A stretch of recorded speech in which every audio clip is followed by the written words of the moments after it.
Students, स्वागत है आपका हमारे YouTube channel education point coaching classes में।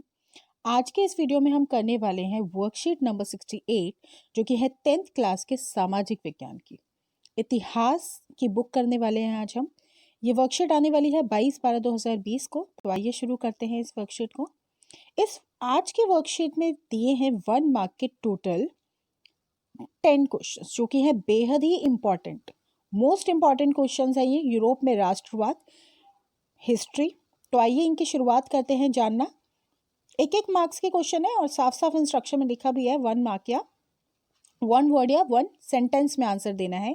तो सबसे पहला प्रश्न है, नेपोलियन युद्धों के दौरान हुए बदलावों को खत्म करना किस संधि का उद्देश्य था। तो हमें उस संधि का नाम बताना है जिसमें नेपोलियन युद्ध के बाद उसने जो भी परिवर्तन किए थे उसको समाप्त किया गया था। तो उसका आंसर है वियना संधि। वियना संधि 1815 में जो हुई थी, उस संधि के बाद नेपोलियन ने जितने भी परिवर्तन किए थे उसको समाप्त किया गया था। तो 1815 वियना संधि। क्वेश्चन नंबर 2, किसने कहा था कि जब फ्रांस छींकता है तो बाकी यूरोप को सर्दी जुकाम हो जाता है। तो ये सेंटेंस बोला गया था ऑस्ट्रिया के चांसलर मेटरनिक द्वारा। ऑस्ट्रिया के चांसलर थे, उनका नाम था मेटरनिक। उन्होंने ये बात बोली थी कि जब फ्रांस छींकता है तो पूरे यूरोप को जुकाम हो जाता है। वो इसलिए उन्होंने बोला था क्योंकि यूरोप में परिवर्तन बाद में आता है। कहने का अर्थ यह है कि फ्रांस में अगर कुछ भी होता है ना, हलचल होती है, तो उसका असर यूरोप में देखने को जरूर मिलता है। तीसरा, किस संधि ने यूनान को एक स्वतंत्र देश के रूप में मान्यता दी। तो कुस्तुनतुनिया, आप देख सकते हैं मैं लिख भी रही हूं, कुस्तुनतुनिया संधि जो कि 1832 में हुई थी। इस संधि ने यूनान को एक स्वतंत्र देश के रूप में मान्यता दी। कुस्तुनतुनिया आज के समय में टर्की में एक राज्य है और बहुत बड़ा राज्य है, उसको बोला जाता है कुस्तुनतुनिया। अब इसका नाम भी परिवर्तित हो चुका है।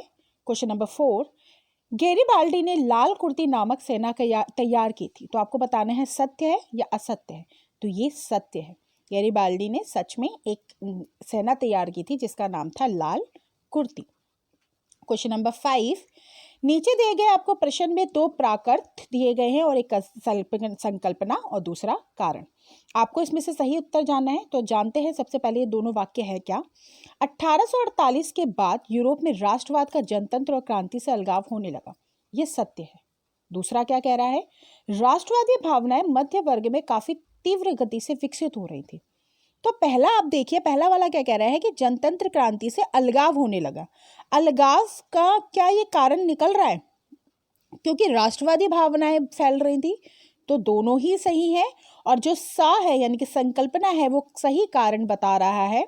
तो इसका जो ए आंसर है यानी कि संकल्पना और कारण दोनों सही है और कारण संकल्पना की सही व्याख्या कर रहा है।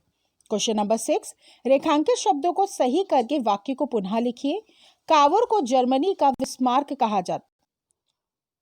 बच्चों ये वाक्य थोड़ा सा गलत लग रहा है मुझे। कावुर इसका रेखांकित शब्द नहीं होना चाहिए, इसका रेखांकित शब्द होना चाहिए जर्मनी। कावुर को जर्मनी का बिस्मार्क समझा जाता था, तो इसका आंसर होना चाहिए कावुर को इटली का बिस्मार्क समझा जाता था। ये प्रश्न थोड़ा सा गलत है। क्वेश्चन नंबर 7, सही मिलान आपको बताना है कि सही मिलान कौन सा है। तो इसमें मेटरनिक ऑस्ट्रिया ये सही मिलान है, बाकी तीनों मिलान गलत है। नाउ क्वेश्चन नंबर 8, निम्नलिखित में से कौन सा कथन इटली के एकीकरण के विषय के संबंधित नहीं है। तो इसका सही आंसर है ऑटो वन बिस्मार्क इटली के एकीकरण का सूत्रधार था।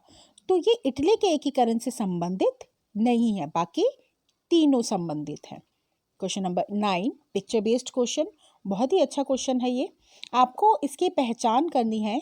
तो ये जो तस्वीर है ये जर्मनी के एकीकरण की जो रूपक है जर्मेनिया, जर्मेनिया को रिप्रेजेंट करती है ये पिक्चर। देश को जब भी रिप्रेजेंट करना होता है तो ये फोटो जर्मेनिया को रिप्रेजेंट करती है, जर्मनी को रिप्रेजेंट करती है, देश की भावनाओं को, राष्ट्रवाद को रिप्रेजेंट करती है। अगर भारत की बात की जाए तो हम भी कहते हैं भारत माता। तो भारत माता जैसे कि भारत की भावनाओं को, राष्ट्रवाद को प्रेजेंट करती है, ऐसे ही ये फोटो जर्मेनिया है जो कि जर्मन से को रिप्रेजेंट कर रही है। और लास्ट क्वेश्चन है हमारा, डैश ने जर्मनी के एकीकरण के लिए रक्त तथा लौह की नीति अपनाई। वो थे बिस्मार्क। बिस्मार्क वो थे जिन्होंने जर्मनी के लिए रक्त एवं लौह की नीति अपनाई थी।